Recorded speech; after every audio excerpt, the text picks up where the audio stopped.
On the night of January 26, 2023, Alexee Trevizo admitted herself into the emergency hospital room, complaining of lower back pain. Several hours later, Alex reports to the nurse that she needs to use the bathroom and is caught on surveillance footage running down the hallway and into the public bathroom. After about 20 minutes, she casually exits the bathroom. However, what the nurses find in the bathroom is one hell of a bloody mess and a dead baby thrown in the trash can covered by toilet papers. But before we get into today's story, if you are a fan of the true, dark, and mysterious tales, then make sure to like this video and subscribe, as it really helps out a beginner YouTube channel like myself. So without further ado, let's get into today's story.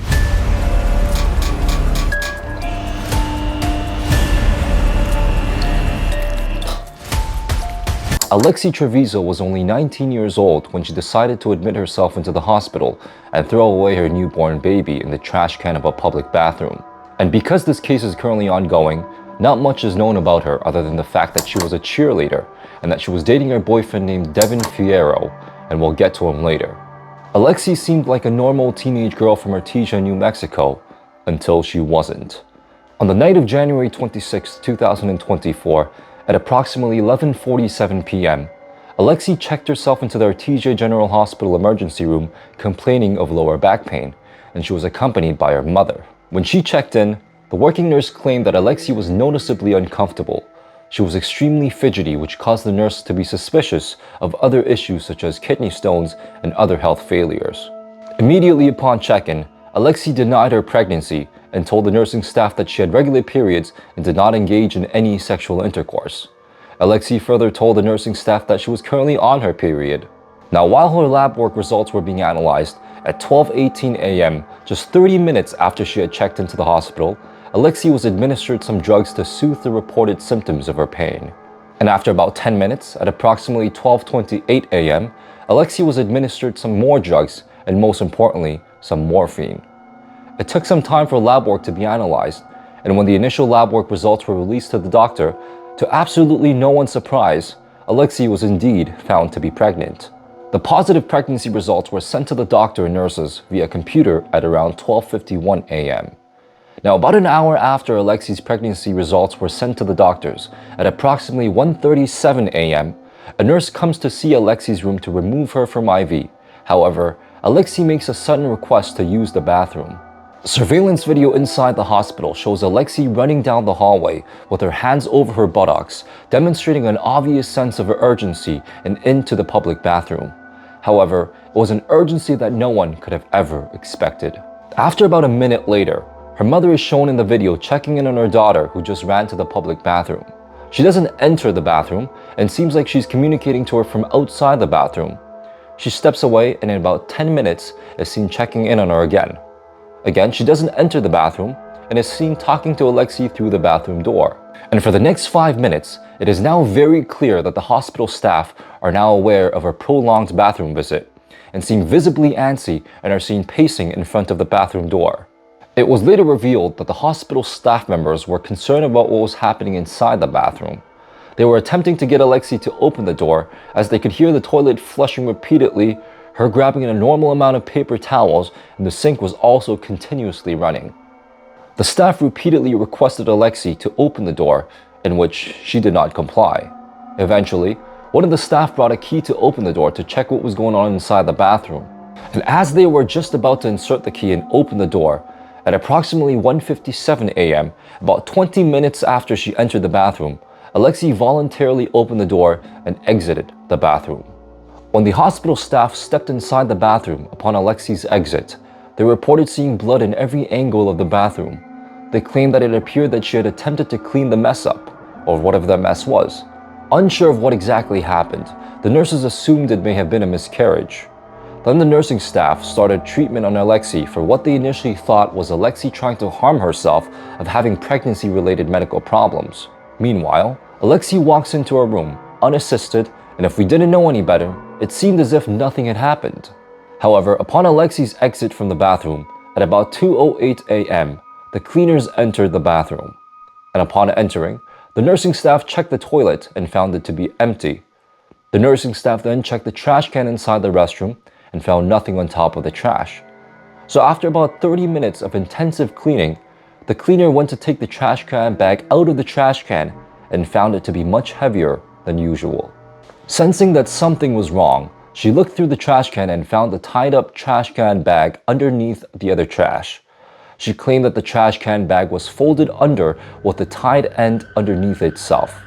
The housekeeper said that she observed what looked to be a baby through the side of the bag and called the nurses immediately over to check if it was actually a baby. The two nurses immediately ran to the housekeeper and to check the bag, and when they opened the trash bag, they found the newborn male that was already cold, blue, with no signs of life and a temperature of 95 degrees. One of the nurses said that after they moved the deceased newborn to the room he was currently in, they had not moved anything and had left him as they found him until the police came. Also, if this couldn't get any worse, the newborn baby wasn't the only thing that was inside the bag. It also included were paper towels and bags from the bathroom and a tampon, indicating absolutely no sort of moral responsibility and integrity she owes to the baby that literally just came out of her body. The nurses then immediately reached out to the ER doctor, who checked the newborn and called the time of death as 2:28 a.m. It is also important to note that Alexee later claimed that the baby wasn't breathing when she gave birth, which will be a significant determination of her guilt in the court of law, if any. Now, while all this is happening, Alexee is back in a room with a doctor, receiving an ultrasound and having her cervix checked, in which all of the tests are pointing towards a positive pregnancy. But the doctor is dumbfounded because there was no baby to give. This is when the nurse comes into the room, pulls the doctor aside, and informs him that they found a deceased newborn inside the trash can inside the bathroom. The doctor who was attending Alexee, now with an understanding of what is happening and what Alexee just did with her newborn, decides to wait for police until any further care is provided. The following footage is the body cam of the police officer who was dispatched to the hospital and is witnessing the moment when the mother of Alexee is informed of her daughter's act by the doctor. I'm sorry, we discovered a dead baby in the bathroom. Oh my gosh. I'm sorry. It came out at me and I didn't know what to do. Lexi, I told you about this. I just asked you, baby, to tell me the truth. It was not crying or nothing. What did you do to it? Okay, stop right here. Stop. Number one priority, guys. Number one priority is she just had a baby. I don't know if she's delivered the placenta. She's bleeding significantly. Yeah. I've spoken to the obstetrician at Loveless. They want her up there as soon as possible. Okay. I obviously need your permission to transfer her for medicals. She needs to be. She's 19. Oh, you're right. But she is a student too. She's still 19 years You're old. right. You're right. She needs to. I'm sorry, I forgot she's 19. Keep out of me. But you need to make sure that you're safe. I need to send you to Loveless to labor delivery. Will you please agree to that? Yes. Okay, great. I'm gonna work on that. I'm sorry about this, but in terms of delivering a baby and it looked like you tried to hide it, we do have to have the police involved.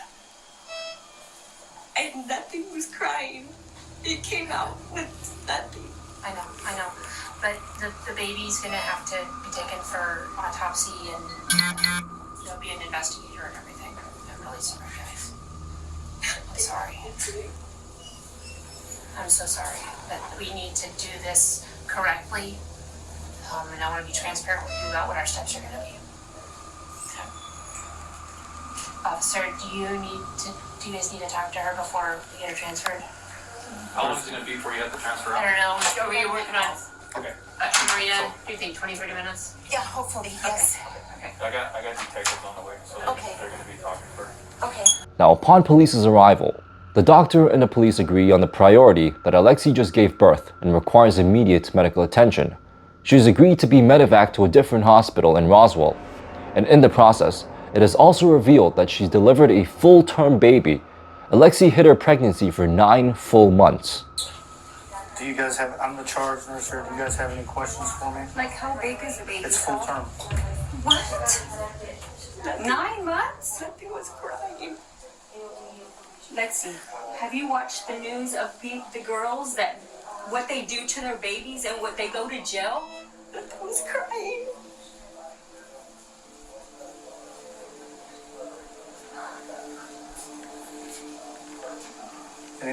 Any other questions? Okay. as of right now, like I said, is we're gonna have the detectives come over here and they're gonna talk to you. Okay. We have to gather some more information about what's going on. They'll get your statement. They're gonna get the doctor's statements. They're gonna get everybody's statements. Okay. So I don't know everything yet. Okay. So I'm not gonna tell you. I can't tell you nothing on it. Okay. All I can But say she's is not gonna go to jail. right now. Well, right now she's being detained. So she's not gonna leave from here at all. Period. Okay. So one of us will Is be it in your custody? Like, Yeah, she's detained. Yeah, she's not under arrest, but she is detained. Okay, she's not free to leave. So while this whole thing is coming up, is you're not free to leave. Okay, one of us will be in here the whole time with you, because you're not going to try to leave or nothing like that. All right. Like I said, the detectives will be here. They're going to talk to you. I mean, your care is of the utmost right now. Okay, they're going to do what they need to do to take care of you to make sure you get stable. They get you transferred out or whatever. Like I said, the detectives are already been notified. They're already on the way, so they're gonna come talk to you. All right. So don't leave. Don't try to do nothing. One of us is always gonna be in here in this room with you. Okay. Unless we have to step out for doctor's orders, something like that, because if they need to examine you or do something with you. But other than that, like I said, you are detained. You are not free to leave at this point. Do you understand that? yes, sir. Okay. Now let's pause here for a second, because there's something I noticed throughout the entire time while reviewing these body cam footage that nobody is mentioning. Has anyone noticed the incredible lack of remorse that the mother of Alexee demonstrated when she was informed that her daughter just threw out her newborn like a piece of garbage? I mean, it will be your granddaughter, or grandson, sorry.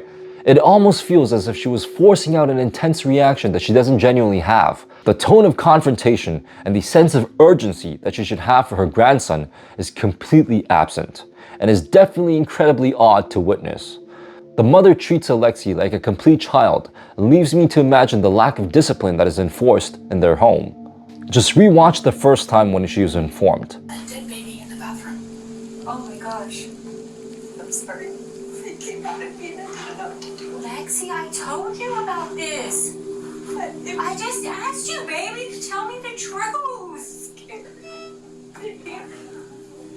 What did you do to it? The mother confronts the daughter once again, but something is off. Hey, yeah. Tell me the truth. Somebody got in there. It was right. You put it in the bag? Yes. Yeah. In what bag? It was Why did you say anything to us? Do you want to get in trouble for this now? You could get in trouble for this. Do you want to get in trouble now? Does that seem like a genuine reaction? The mother utters the words, "Do you want to get in trouble for this now?" Is that really the appropriate thing to say given the magnitude of the entire case? It really lets me imagine what kind of environment Alexee grew up in that ultimately made her decide what she was going to do. Now, after she was medevaced and medically attended to, she was released. And the next time we see her is about 4 months later on May 10th of 2023, when the police shows up to Alexee's residence with an arrest warrant, and the mother warmly greets them.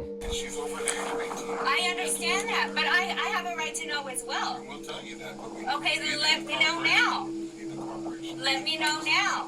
I'm giving you the corporation. I told you answer my question. What is she under arrest for? Like I said, she's over the age of 18. Like, we can't relinquish that information, but bring her out here, we'll tell you. What is she under arrest Bring her out here, for? we'll tell you right in front of you. No, I'm not bringing her out here yet. Let me know what she's under arrest She's for. gonna get arrested regardless now. I mean, I don't know why. For what? For what? For what? You okay with telling me? Tell me. Homicide. Open count of homicide. And tampering with evidence. Tampering with evidence Yes. at the hospital? Yes. You bet when this is over, I'm coming for the police department and the hospital. I am. Yes, ma'am. Nothing too important is being discussed in this interaction. The police just accompany Alexee while she grabs her belongings before being arrested and escorted to the police station. Alexee was initially charged for 3 offenses: first-degree murder, intentional abuse of a child under 12, and tampering with evidence. Now this is where the entire case takes a very strange turn. The boyfriend of Alexee we mentioned earlier, Devin Fierro, claims that he wasn't aware of Alexee's pregnancy. And despite all that has happened, Alexee and her mother also claim to this day that they were unaware of her pregnancy. Alexee claims that until the visit to the hospital, she was unaware of her pregnancy. I mean, how do you go 9 months without realizing that you are pregnant? I mean, in the photos that were taken of Alexee during her pregnancy term when she was cheerleading at a local game, we can very clearly see that she is pregnant. So words don't get around the town or school or the household? So let me get this straight. So the person that bears the child for 9 months, plus the person that impregnated and dated the mother of the child, plus and the mother who lives with the pregnant teen daughter, all three of them were unaware. How? While I'm not a lawyer, and as much as I have my own opinions for this case, there must be a judicial process. And during this judicial process, Alexee has filed a wrongful death lawsuit against the hospital. Their lawsuit, in layman's terms, argues that Alexee was administered morphine and other drugs while under the hospital's care, which may have caused or expedited the death of the newborn. Alexee's lawyer claims that the toxicology report performed later in the infant's body revealed several drugs in the system, including morphine. The lawyer further argues that morphine was likely a contributing factor to the infant's death and that the drug was administered by the hospital staff after her arrival at the emergency room. The defense team has emphasized the failure of the hospital and its medical professionals to respond to the positive pregnancy test within a reasonable period of time. Now, Alexee Trevizo is set for a pre-trial hearing on July 22nd of 2024. What are your thoughts? Let me know in the comments below. Was the hospital at fault?